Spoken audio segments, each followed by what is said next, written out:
Super star Mahesh Babu దర్శకధీరుడు SS Rajamouli కాంబినేషన్లో రాబోతున్న భారీ ప్రాజెక్టుపై అంచనాలు రోజురోజుకి పెరుగుతున్నాయి.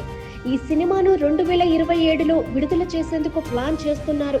అయితే ఈ చిత్రానికి ఇటీవలే నిర్ణయించిన వారణాసి అనే టైటిల్ పై ఇప్పుడు చిన్న సమస్య ఎదురైందని సినీ వర్గాల సమాచారం. రాజమౌళికి ఈ టైటిల్ విషయంలో సాంకేతిక సమస్యలు తలెత్తాయి. టైటిల్ సమస్యతో పాటు రాజమౌళి ఇటీవల దేవుడిపై చేసిన కొన్ని వ్యాఖ్యలు వైరల్ కావడంతో ఆయన విమర్శలను ఎదుర్కొంటున్నారు. ప్రపంచ వేదికపై సినిమాను నిలబెట్టాలని చూస్తున్న సమయంలో వరుసగా సమస్యలు తలెత్తుతున్నాయి. తెలుగులో వారణాసి అనే టైటిల్ను ఇప్పటికే మరొక నిర్మాణ సంస్థ రిజిస్టర్ చేసుకున్నట్లు తెలుస్తోంది. రామభక్త హనుమ క్రియేషన్స్ బ్యానర్పై సిహెచ్ సుబ్బారెడ్డి దర్శకత్వంలో ఇదే పేరుతో ఓ సినిమాను ముందుగానే ప్రకటించారు. దీంతో రాజమౌళికి కొత్త చిక్కులు వచ్చి పడ్డాయి. ఈ సమస్యను సాల్వ్ చేసేందుకు మూవీ యూనిట్ ఒక కొత్త ఆలోచనతో ఉన్నట్లు ఫిలిం నగర్ టాక్.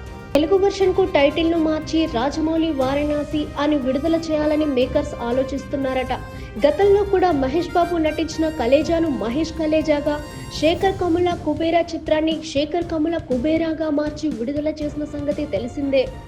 అందువల్ల రాజమౌళి సినిమా కూడా అదే పద్ధతిలో పేరు మార్పునకు సిద్ధమవుతుందనే ఊహాగానాలు బలంగా వినిపిస్తున్నాయి. వేరే లాంగ్వేజెస్లో అలాగే అంతర్జాతీయ మార్కెట్లో మాత్రం వారణాసి అనే అసలు టైటిల్నే పెట్టుకున్నారు. అయితే ఈ వార్తల్లో నిజమెంతుందో తెలుసుకోవాలంటే కొంతకాలం వేచి చూడక తప్పదు.